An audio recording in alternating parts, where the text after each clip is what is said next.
The 1950s was a time of bold experimentation, where architecture and automobiles alike pushed the limits of creativity. With the economy booming after the war, families were eager to flaunt their success with shiny new cars, and automakers battled fiercely to design the most glamorous, head-turning vehicles. While some of these creations became timeless icons, not every car from that era hit the mark. Today, we're diving into the flip side of that shiny coin, the 10 worst American cars of the 1950s. The models that, despite their uniqueness, are best left in the rearview mirror of history. And buckle up as we explore the flops that didn't quite stand the test of time. Number 10 on our list is the unforgettable 1950 Studebaker Starlight Coupe, a car that remains one of the most talked about designs in automotive history. From the moment it hit the streets, this coupe sparked fascination and debate, with its distinctive style daring to break all the design rules of its time. Produced by the Studebaker Corporation between 1947 and 1955 as part of their Champion and Commander series, it was the brainchild of designer Virgil Exner, whose bold ideas left an unforgettable mark on car enthusiasts. What really made the Starlight Coupe stand out was its unusual look, often compared to two cars heading in opposite directions at once. This illusion came from its long, airplane-like hood that stretched over the trunk, giving it a look unlike any other. But the feature that grabbed the most attention, the dramatic wraparound rear window. Instead of traditional side windows, the Starlight created a panoramic view using 4 fixed glass panels, giving it a futuristic feel that turned heads everywhere. Sitting on a 113-inch wheelbase, powered by an inline L-head 6-cylinder engine pushing out 85 horsepower, the Starlight wasn't just about looks. It also boasted innovative Studebaker automatic transmission for smoother shifts and 4-wheel hydraulic drum brakes for reliable stopping power.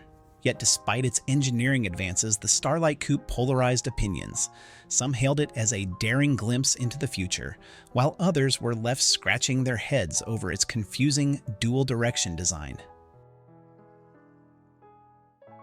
Number 9 brings us to the quirky and unforgettable 1954 Buick, a model that marked a notable chapter in Buick's second generation of special models, running from 1949 to 1955.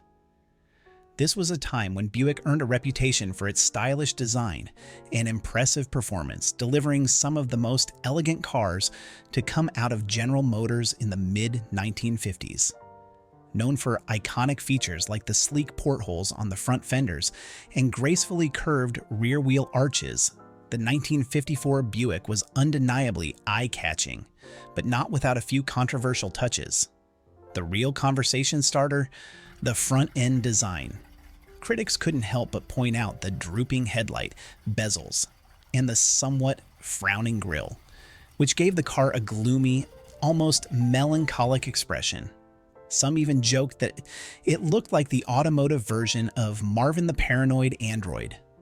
Despite these odd design choices, the 1954 Buick Special still had plenty of charm. It came in various body styles, sedans, coupes, and convertibles. So there was something for everyone in this lineup. Under the hood, it was no slouch either. Powering this classic was the Fireball 5.8 engine with a displacement of 264 cubic inches, delivering around 143 horsepower. That meant it wasn't just a pretty face. It had the muscle to match, paired with an automatic transmission that made driving smooth and easy. A perfect match for the cruising lifestyle of the 1950s. By 1955, Buick took customer feedback to heart and gave their models a much-needed facelift, addressing the criticisms of the 1954 design and enhancing the car's overall appeal. This upgrade solidified Buick's place as one of America's favorite car makers in the mid-century. Number 8 on our list takes us to one of the most polarizing cars of the late 1950s, the 1958 Edsel. In an era where flamboyant and bold designs ruled the streets, the Edsel somehow managed to stand out, but not in the way Ford had hoped. While other cars from the time embraced futuristic styles and flashy chrome, the Edsel became infamous for its unconventional front-end design. Whether it was the larger Citation and Corsair models or the more compact Ranger and Pacer, all Edsels shared a distinctive front grille and widely spaced headlights that sparked a wave of public criticism. The front grille, often compared to a horse collar and worse in private circles, became the Edsel's defining and ridiculed feature. The proportions of the convertible model in particular raised even more eyebrows, with many questioning its structural integrity. Add to that the large convex quarter panels, and the Edsel's appearance was undeniably unique, but not in a way that appealed to most buyers. But the car's problems didn't stop at aesthetics. The Edsel was notorious for its poor build quality, which further tarnished its already shaky reputation. Named after Edsel Ford, son of the legendary Henry Ford, the car was intended to be Ford's answer to Chrysler and General Motors, aimed at capturing a larger slice of the market. Unfortunately, the public's overwhelmingly negative response to its styling sealed its fate almost immediately. Despite offering a range of engines, from powerful V8s to more economical six-cylinder variants, the Edsel never found its footing with consumers. Its production run lasted just 3 years, from 1958 to 1960, serving as a harsh reminder to Ford that not every daring innovation would be met with success in the marketplace.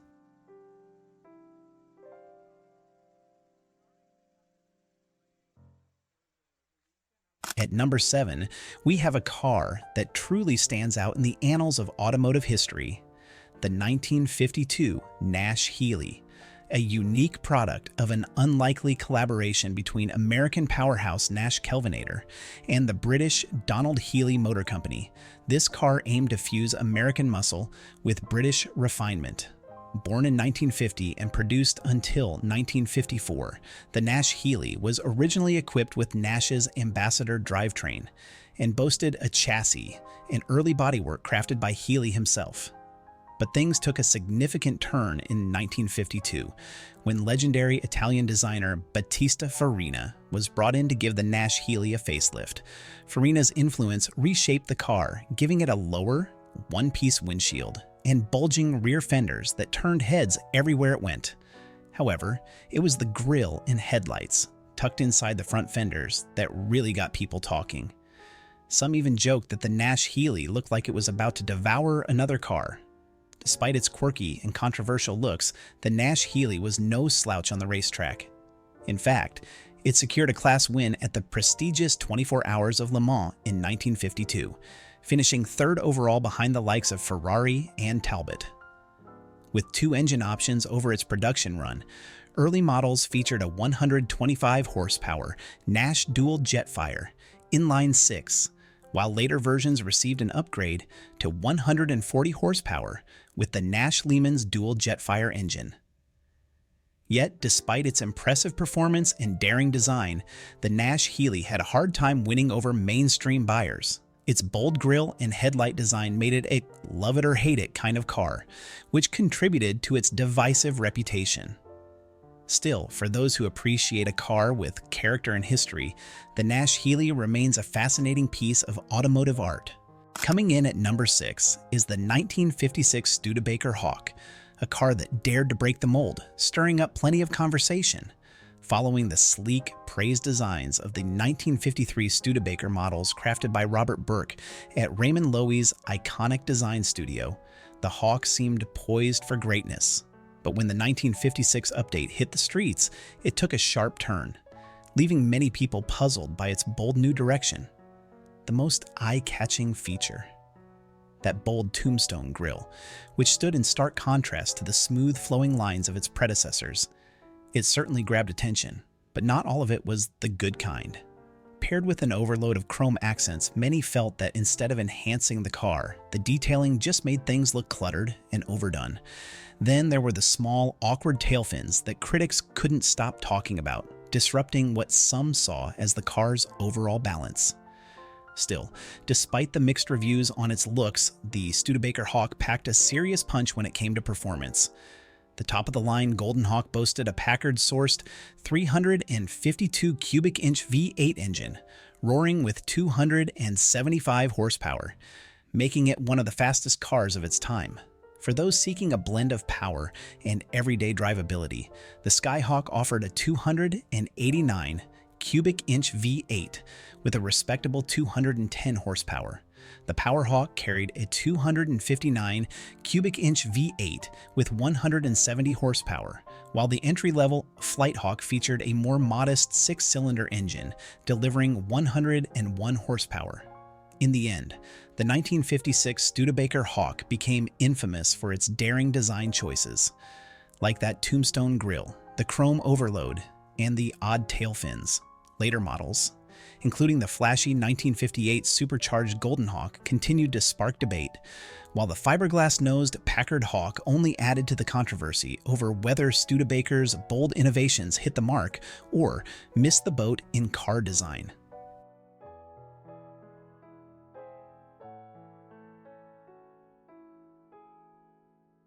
At number 5, we have the 1958 Oldsmobile 98.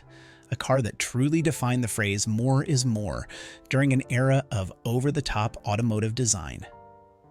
While General Motors was no stranger to pushing design boundaries, Oldsmobile took things to the next level with this model. Drenched in chrome from bumper to bumper, it was a dream for some car enthusiasts, but a bit too much for others.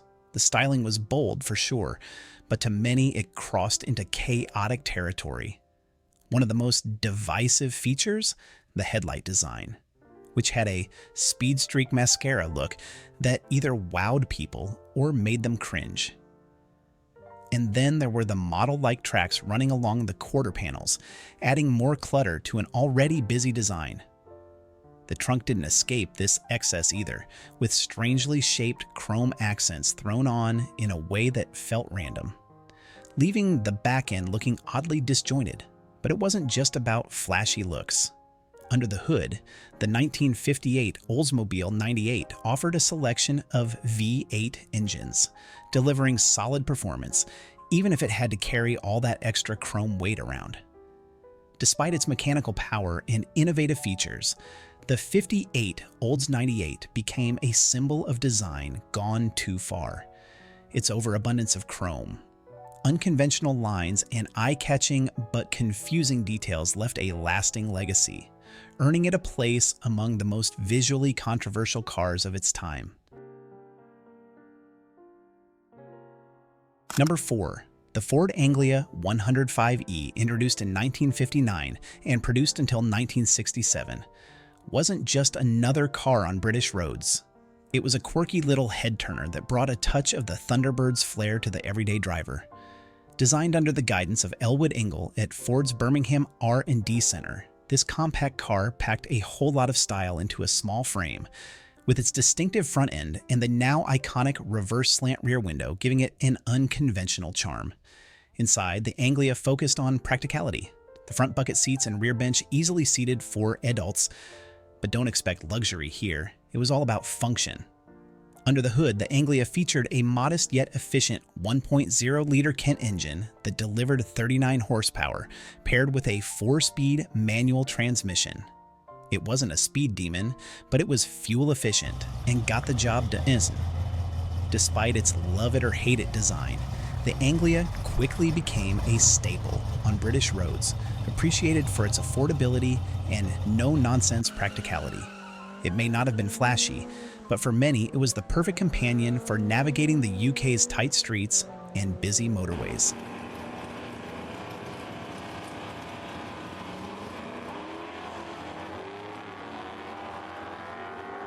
Number 3.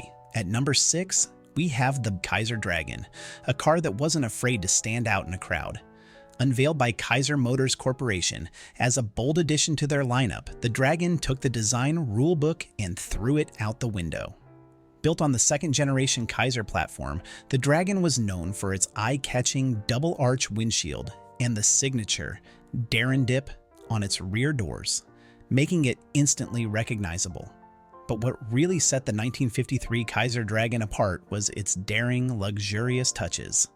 It featured a unique padded dragon skin, vinyl roof, adding a textured, almost mythical appearance to the car. Lavish gold trim accents further heightened its opulent aesthetic. Inside, the surprises continued, with bamboo-patterned vinyl upholstery that transported passengers into a world of exotic luxury. Despite its polarizing design, one thing was clear. The Kaiser Dragon aimed high, offering luxury seekers an experience unlike anything else on the market.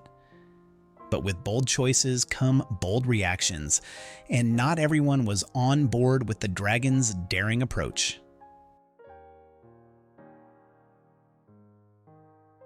Number 2. At number 5, we dive into the story of the 1953 Hudson Jet, a car that entered the compact car segment with big aspirations. Introduced mid-year in 1953, the Jet was Hudson's bold attempt to go head-to-head with the popular Nash Rambler. Hudson, a brand renowned for automotive innovations like enclosed car bodies, left-hand steering, self-starters, and dual brake systems, sought to channel that legacy into this new compact offering. While it carried over some of Hudson's signature features, such as the suspension and chassis elements seen in their larger models from 1946 to 1957, coil springs at the front, leaf springs at the rear, and tubular shocks, the Jet broke away from Hudson's hallmark step-down design. It came equipped with a 105-inch wheelbase and a distinctive one-piece glass window at the front and rear, which was quite modern for its time. Despite these promising features, the Jet faced a tough road ahead. In a crowded market dominated by the Nash Rambler, the Hudson Jet struggled to find its footing. Engine details, while not highly publicized, were crafted to meet Hudson's standards. Yet the car just couldn't compete with its more popular rivals. In the end, the Hudson Jet, though packed with innovation and a proud automotive heritage, wasn't able to carve out the success it aimed for. It was an ambitious leap into a fiercely competitive segment. But the Nash Rambler's dominance overshadowed its potential.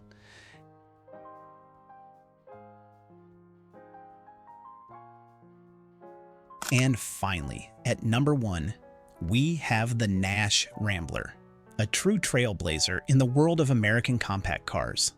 Widely recognized as the first truly successful compact car in the US, the Rambler wasn't exactly known for turning heads with its looks. Designed by the Nash Kelvinator Corporation, its style was a curious blend of car engineering and, oddly enough, a dash of household appliance inspiration. With Nash focusing on the technical side, the design influence from Kelvinator's refrigerator expertise became pretty clear.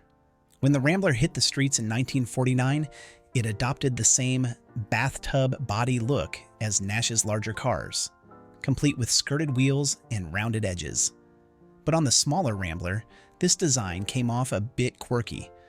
Its enclosed front wheels and bubble-like shape gave it a toyish vibe that didn't sit well with American drivers who equated big cars with prestige and quality. Nevertheless, the Nash Rambler, produced from 1950 to 1954 before continuing under the newly formed American Motors Corporation, still carved its place in history. It was a compact that could comfortably seat 5, offered Nash's dependable 172.6 cubic inch straight-six engine, and gave buyers both manual and automatic transmission options. Despite its reliable engineering and pioneering role in the compact car market, many critics couldn't get past its eccentric, skirted design that felt stuck in the past. The 1950s gave us some of the boldest and most memorable cars, but not all of them hit the mark. These 10 cars from that decade stand out, not just for their daring designs, but also for some pretty disappointing results. Whether it was engines that couldn't live up to the hype, or features that made no practical sense, each of these vehicles tells its own story of how innovations sometimes miss the target. So, which one surprised you the most? Let us know in the comments. Thanks for watching.